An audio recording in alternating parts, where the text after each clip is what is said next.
Hello, beautiful, lovely gamers. My name is Jonal. I'm finally done with my exam. Sorry for the 2 week of me just being gone from the surface of YouTube. But again, exams, it just takes up time. I didn't want to make content if the content wasn't going to be of decent or good quality.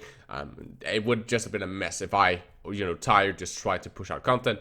But we're back now. I will try to mass produce videos and make sure there's enough for you guys now that I don't have exam, especially even over the period where I'm gone from my setup. There should probably still be videos coming up, but I should be able to make videos that kind of last out my hiatus period as I'm celebrating with family in Denmark. But let's do this episode of Mailbox Monday, this year where you guys ask question ideas and so on. Of course, if you want to submit your own question or ideas, there's a Discord server down below. You can submit your own questions in Mailbox Monday, and there's a big chance it will be featured in an upcoming episode. Of course, a like on a video and a comment down below helps against the YouTube's abusive algorithm, especially since I've been gone for 2 weeks. The algorithm's not going to like me. So, of course, a like and a comment always helps out against that. And since it's Christmas, I did post this on a Discord server and on the community page. If you're interested in Overwatch, you want to rank up, improve, and get better in the game, there's a special Christmas offer as long as you order before the 19th of this month. It is 40 euros instead of 50 euros, so just 20% discount on the private coaching. Just hit me up on a Discord server. Doesn't matter if you're bronze or top 500, I can help you improve, rank up, and get better at the game. But with no further ado, let's begin. So, Chile Blue asks, in Overwatch, what are the most common mistakes you see people make in terms of overcommitting to a fight? And it's actually funny, because I don't see that often. Like, mostly what I see, even from when I coach, like, the lower halves, so if I coach, like, let's say, platinums or diamonds, if I coach those guys, or even when I coach higher tier, like, people that played in open division playoffs, so contender playoffs, I see a lot of these teams, even these really high tier teams, that they don't commit enough, or they don't commit early enough, especially. So we lose fights with ultimates in the bank, or losing fights with ultimates in bank, or letting yourself get ulted upon first, so you get like really quickly overwhelmed with ultimate. This was a very big problem early with Sigma, where the enemy Sigma would, for a lot of teams I was working with, would be allowed to flux us first, forcing out a sound barrier, and then we would quickly die right after that to just a fast engage on us. And not committing enough seems to be the biggest mistake. Overcommitting is an issue, right? But at that point, it's mostly like you are the only one left and you solo Dragon Blade on the point, right? Like that is normally the overcommitment issues that I see in ranked. Some people doesn't understand or doesn't trust teammates enough, so what you will see is that a graviton will go off and the Hanzo will dragon strike, and then again you also blades because he sees graviton and he thinks, oh, I should blade that. That's of course a mistake of people not individually thinking, do I need to pop my ultimate? But in the end, that those issues, while they are a thing, especially in the low elos, of not trusting teammates or burning ultimates in like a 1v6 or like a 1v4, like lost fights where you just overcommit and try to do something, it's mostly because they don't look at the situation and try to think, because normally when I talk to people in private coaching sessions, they know that they're not supposed to do it, you just don't pay attention to the kill feed.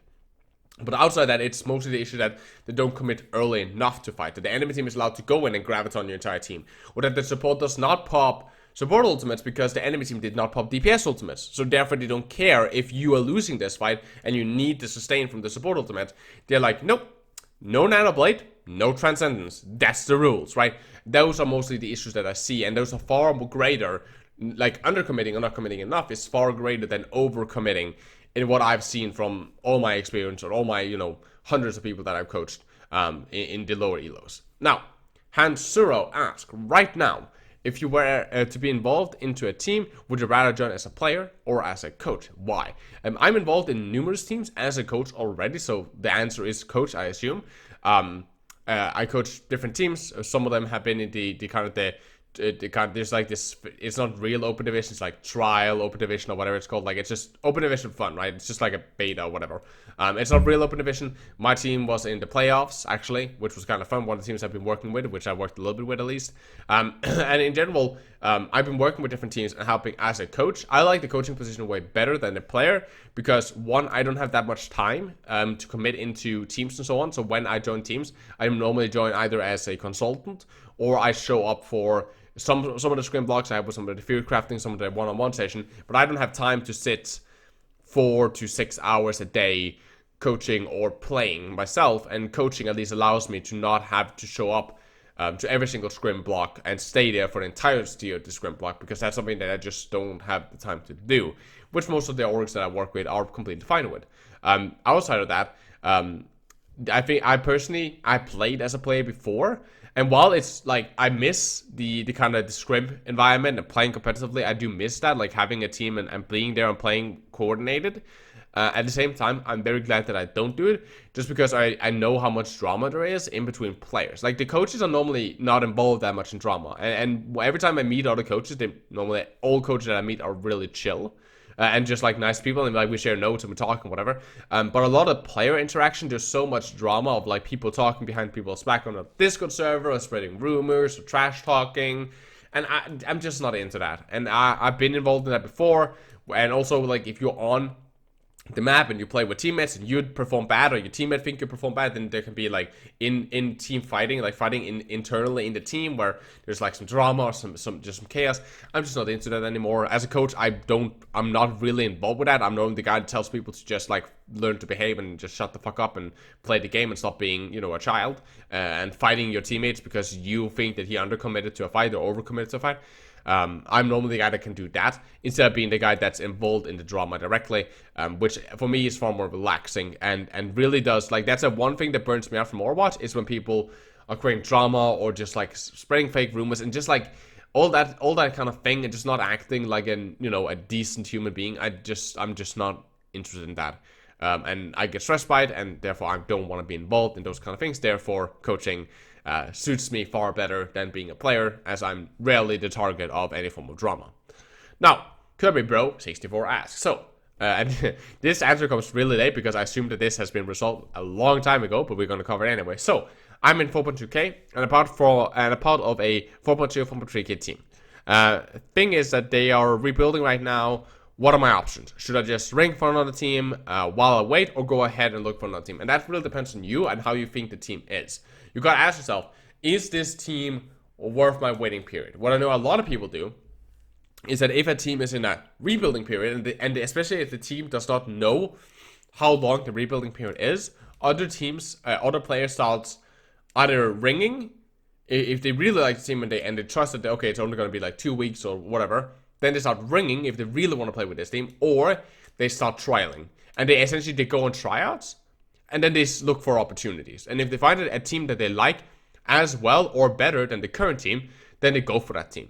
One thing that you have to make sure is that you either ring or you are trialing for somebody, if you're really taking this competitively seriously, because you never know really how long a team is. And I've been on teams that have rebuilding periods, and then, it was only supposed to be 2 weeks, and then it became a month, and then it became a month and a half, and then it became 2 months, and then it became 3 months. And all of a sudden, the guy who had said yes to staying on for the team for a 2 week break and trialing, just ringing for the team in 2 weeks, that's fine. That turned into a 3 month period where he was not playing for any team, which makes him rusty, and it kind of is not fun and not driving his competitive career anywhere. Like, he could have been on a team practicing for 3 months with that team. So that is my opinion. It really depends on the team that you're playing with, how much you like it, and how much you trust their rebuilding period, and what the time scheme is. A lot of people start ringing, and a lot of people also start doing tryouts. Well, they're kind of like, okay, I'll stay with this team if I don't find anything better, but because you guys are not scrimming right now, I'm just doing tryouts for the guys. And that's something that most teams are okay with, since especially in the tier 3 scene, which 4.2, 4.3k is tier 3 normally. In the tier 3 scene, there's not really any contracts, so you can just do that if you want to. Now, Hole ask, how do you think someone should make a resume for joining a team? So like, what should be included in it and so on. For a team, what you want to make sure is in the thing is your rank, your current rank, and maybe the rank you last like 3 seasons. That's really nice. It makes coaches really happy. Name, age, right? What language did you speak? And potentially where you are. What times is like really important. What times you can fucking play. I hate it when people show up for scrims and we're like, oh yeah, okay. And he performs really well, or we take him into trials and we're like, okay, yeah, we're really considering you, and we send him our scrim schedule, and then he's like, oh, I can't play those, like I can only play on Mondays, and it's like, why are you trialing if you can only play 1 day a week, right? So when you can play, heroes you're good at or heroes you're comfortable on, And you should kind of give like maybe like a top 3 and then like heroes that you think that you can master. Previous teams, especially, and what rank they were in, potentially what tournaments you played in, and what results you got in those tournaments, so that we know if you're tournament experienced and how much. And then also, again, the team thing is important, so we know how much team experience you have. And then a little bit about yourself. That means like, hi, I'm this guy, I'm a university student, blah, blah, blah, blah. And then what is your goals? Like, okay, I want to find a team that I can help, grind to whatever. Like, I want to be able to perform well in open division. I want to grind to contenders, or I want to, bring this team to contenders, or something like that, right? You really want to set what is your goal. I want to improve as much as possible, or is this just a team that I want a team that we can play around each other and improve, right? And have fun, right? Like, is that the team you're looking for, or are you looking for like a hardcore grinding team to play OD with, or what are you looking for, right? That's very, very important. So all of that information is like stuff that you should add for the team, because that's something that is nice for them to know. So that not just so that you get a fit for a team, because you want a team that kind of takes you seriously, and kind of knows what they get when they get you, so that you and the team is on the same page. You told them, this is my experience, this is who I am. Do I fit for this team? And at the same time, you also it looks also more professionally, that you kind of like have this like plan and structure to who you are, and you have records of who you play with and so on. That's very important. So that's what you should do to kind of write about yourself. It's in general just like give them as much information as you think is necessary for those, so that you can coordinate and set up something and find the best match for you. Because again, you don't want to lie to a team. It's kind of like lying at a job interview. Then you get the job, and then you don't fit, and then it's like a 1 month period, and then you get fired, right?